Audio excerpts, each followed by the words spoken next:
Yep, another young man who probably doesn't need huge explanation to a lot of our listeners who got a nod here, is Connor Lyons. Now, Connor Lyons is an amateur rugby league player who suffered a serious brain injury playing when he was, I think, was he under 12s maybe when that happened, or under 13s? Yeah, Very young. he was very young. He spent the last 2 years dealing with his brain injury in the most positive and uplifting way. He's, does a lot of charity outreach stuff, really helps other young people, and he's only a teenager. He really helps other young people And understand. He's been playing EDRL for Wakefield this year as well. He has, yeah, and he doesn't just help young people understand how brain injury impacts people. He's helping us all understand that sort of stuff. So Connor Lyons, absolutely a fantastic shout. The next one, I think, kind of sullies the list a little bit because it had a winky face next to it when it was done. But that was James Rule. But in Widnes's defence, because they also get a shout out, Widnes Vikings as a club, for the Beat the Scrum campaign. There has been a lot of strong off the field stuff. They won international awards for the sort of stuff they've been doing, so some credit there. Janice Johnson, I'd love to hear her story. A couple of professionals, JJB and John Bateman. We've seen what those guys have been doing in their outreach stuff. We certainly hear a lot of what Jamie Jones Buchanan is up to. Joshua McKenzie, our young friend from the Mighty and Warriors, and whose enthusiasm for the game knows no limit. Indeed, and we all look forward to watching his career develop as he now gets to kick next year. One of our own, Lee Whitnell, the newly qualified coach of the Newton Storm, who's really bought into it. And when we saw him at the grand final, he was telling us as well that he's actually turned out a couple of times to the open age training sessions and getting a bit of a wallop. And he was feeling a bit bruised and a bit sore, wasn't he, from Thursday night? Yeah. Mark Melvin, that's another one we would love to hear more about. Oral St James's leadership team. Paul McShane, of course. I mean, the fact that he took his unbeaten Hunslet side through the National League campaigns, certainly worth a shout out. Rugby AM got a couple of shout outs for televising and promoting the game and the promotion that they've done this year of the National Conference. So yeah, well done to those guys. For the 5 people that watch the National Conference League, yeah, I'm sure they're appreciative. To be fair though, it's put a spotlight on it that has helped the game. Stanley Digital TV as well, get a shout out there for what they do, for the enthusiasm. No prizes for guessing who that vote came from. Yeah, but the enthusiasm they've built in their sort of online offering around their community club, I think, is to be applauded. I also want to just add in a note of thanks to the few people who also made mention of myself. I don't see myself as a community hero. You are no. Don't do yourself that. You are, because you've built a community that has helped everybody else enjoy rugby league much more. There are people I know for a fact that would not still be as fan at the level of fandom they are now because of you. So it's all your fault. But all these other people that give up their time to really make a difference in the world and in our game, absolute heroes, and to me they are all winners. We missed one out. Who? Widnes. No, we mentioned that when we talked about James Rule. The Beat the Scrum campaign, did we? Yeah. Okay. Which was a fantastic campaign, like we said, won international awards. So well done to them for that, and I hope it does make a difference, and it's something that can be rolled out nationally, hopefully, to really make a difference in our overstretched emergency services because of the budgetary constraints that are placed on our public services in this day and age that are not acceptable. So well done to the Widnes for trying to contribute positively towards that problem. Right, on to the 2 big awards, the 2 big listener awards. The first one that you're going to take us through, Tim, is the Super League Pod Player of the Year for 2018. So, previous winners. In 2014, it was Chris Hill. In 2015, it was Adam Cuthbertson. In 2016, it was Danny Houghton, the Man of Steel that year. And in 2017, it was the Man of Steel that year, Luke Gale. So do you want to take us through, first of all, the other people who got votes? So the odd vote went outside the top 4, but the top 4 was a strong top 4, wasn't it? Take us through that, and then take us through the placings of our top 4. Yeah, so the also-rans in that category were Ryan Hall, Bill Tupu, Johnny Lomax, Stefan Ratchford and Tony Gigo. they all got votes, but the order of the top 4 was Shall we as just guess follows. who voted Ryan Hall first? Well, do we need to guess? I think was it He's you? just a teenage cancer doctor. Problem is that came on my Spotify the other day, and then I just started singing along the better lyrics to it. Okay, so take us through the placings from our shortlisted heroes. Yeah, in joint third, it was the Man of Steel himself, Ben Barber, and the man who some people think should have been Man of Steel, Paul McShane. Interesting. It is interesting. In second place, from St Helens as well, none other than Mr. James Roby. And that then obviously means our winner. Our winner of the SLP Player of the Year 2018 is none other than Mr. John Bateman by a mere 2 votes. Yeah, it was a close run thing between him and James Roby. And actually, when you look at it, our votes made a big difference. I was the only one of the 4 of us, main hosts, that went for James Roby. The rest of you went for John Bateman. Yeah, and I mean, that's almost surprises me that you didn't, because your appreciation of John Bateman as well. But you can argue, it was so close to me. I think it's the one I backflipped on about 3 times, because I've loved James Roby for years, and he's a player I really appreciate and really enjoy watching.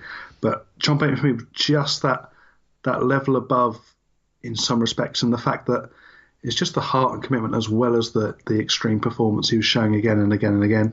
Yeah, no, I completely get it. I genuinely think a really, really strong case could have been made for 3 of the 4. And I struggle between those 3 players, Barber, Roby and Bateman, of who to go for. In the end, I plumped for James Roby just because he is 9 out of 10 every single time he gets on the field. But, yeah, so John Bateman, you've explained why he's a worthy winner, and he certainly is. And it's just really gutting that 2 of our top 4 aren't going to be in Super League next year. Yeah, that's the biggest shame about it, is especially with John Bateman, is that we won't get to see him up close every week.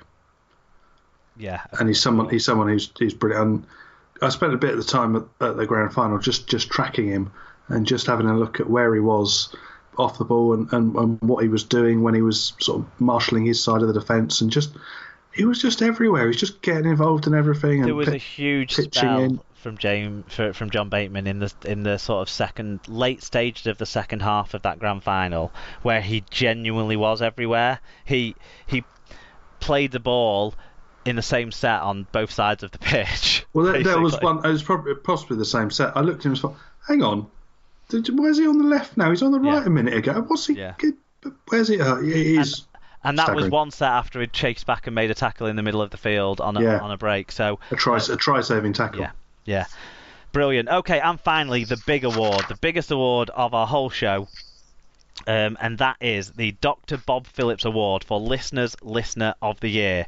So, Tim, the previous winners of this award, and this award is one of those awards, like all of our listener community awards, that is named after the inaugural winner from the Super League Pod family.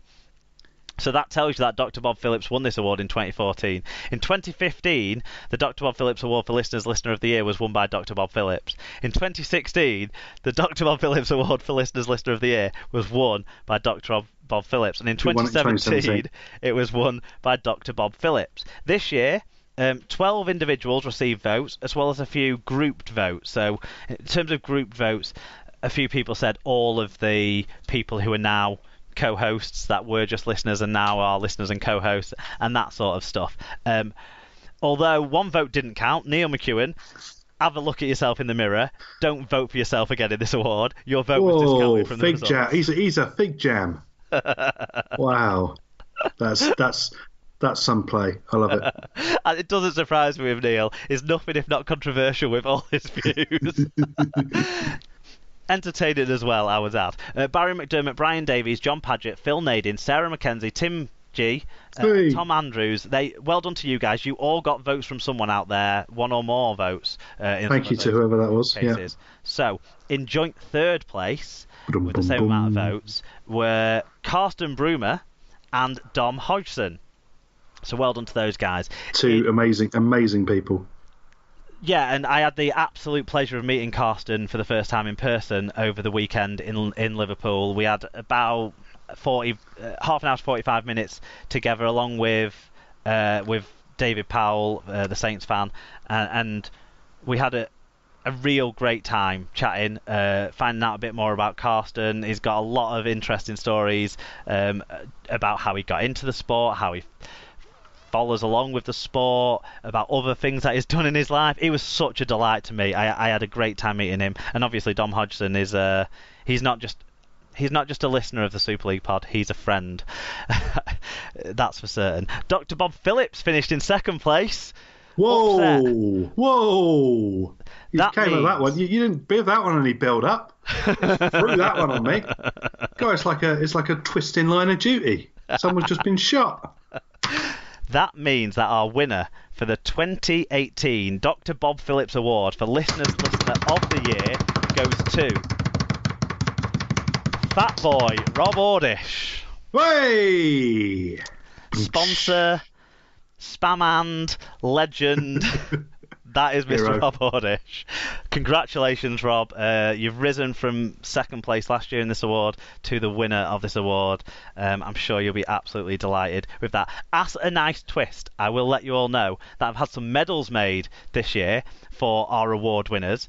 Really? So, Rob, find me at Ellen Road and I'll give you a medal. Well done. That is the conclusion of the Listener Awards. We've got one more section left, which is where we want to give thanks to you. And when I say we, this year, with the strange start to the year when our former co-host, Tom, dipped out. Oh, you're going to name him. Okay, yeah. Dipped out of the show at the last minute before the season started. Usually me and Tom would spend a long time chewing over these awards and trying to pick winners that we both agree with for the Host Awards. This year, I've made the choices with a little bit of help. We had a chat about this. A little bit of help from Sarah, Alan, and Tim as the mainstay on the co-host board with me. But yeah, we're gonna have a quick musical interlude, and then we will give my Host Awards to recognise you lot, the SLP family.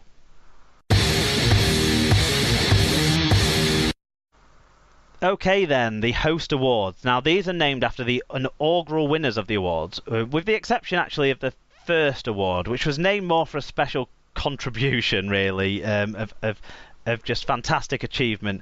In fact, before I get to that award that was named for special contributions to interactions with the show, I've actually got some special contribution awards to dish out myself this year, which...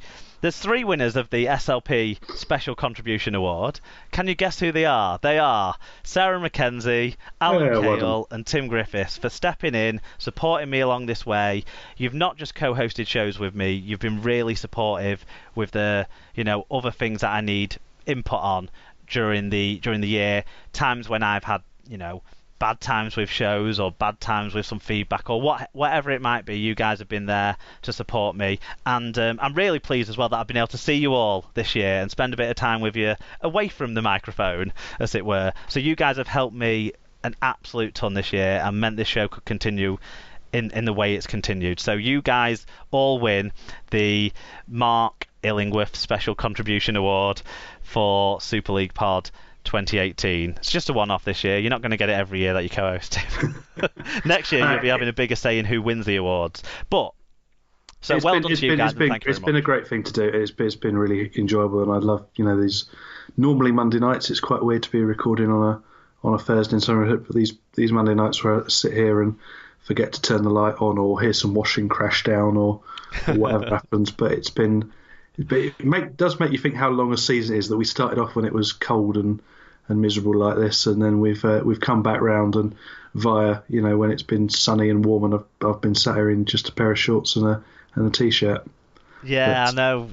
Gone from having the window closed and the radiator on full blast to having the window open and hearing all the traffic go by, and a couple of instances where birds were seriously getting involved in the show in the background, back to having the radiator on full blast and multiple layers. But it's been quite a journey, so thanks for coming on it with me, Tim and Sarah and Alan. and all the other